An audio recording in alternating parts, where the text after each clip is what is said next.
కాలంలో భర్త వేధింపుల కంటే భార్య వేధింపులే ఎక్కువయ్యాయి. కొందరు భార్యలు పెట్టే టార్చర్ తట్టుకోలేక కొంతమంది భర్తలు ఆత్మహత్య కూడా చేసుకున్నారు.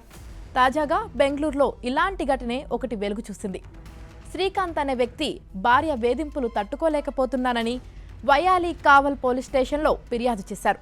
సంసారం చేసేందుకు రోజుకు 5,000 ఇవ్వాలని డిమాండ్ చేస్తుందని, భార్య తరపు బంధువులు ఇల్లు కొనాలని డబ్బు డిమాండ్ చేశారని ఫిర్యాదులో పేర్కొన్నారు.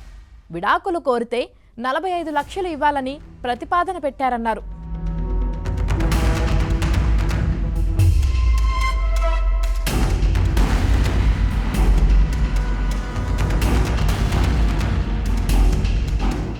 "2022లో పెళ్లి చేసుకున్నానని, ఇప్పటి వరకు సంసారం చేయలేదని, అందం పాడవుతుందని, పిల్లలు వద్దని ఇబ్బంది పెడుతున్నట్టు కంప్లైంట్లో పేర్కొన్నాడు. సొంత పిల్లలు వద్దని, దత్తత తీసుకుందామని వేధిస్తోందని భర్త ఆవేదన వ్యక్తం చేశాడు.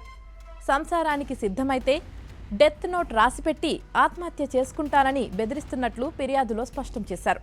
వర్క్ ఫ్రం హోం వేళ టీవీ సౌండ్ పెంచడం, డాన్స్ చేసి ఇబ్బంది పెట్టేదని, వేధింపులు తట్టుకోలేకపోతున్నానని ఉపశమనం కలిగించాలని పోలీసులు ఎదుట ఆ భర్త కన్నీరు పెట్టాడు.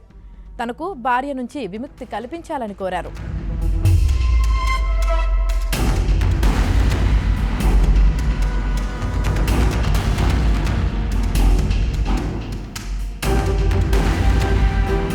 అయితే భార్య కూడా పలు ఆరోపణలు చేశారు.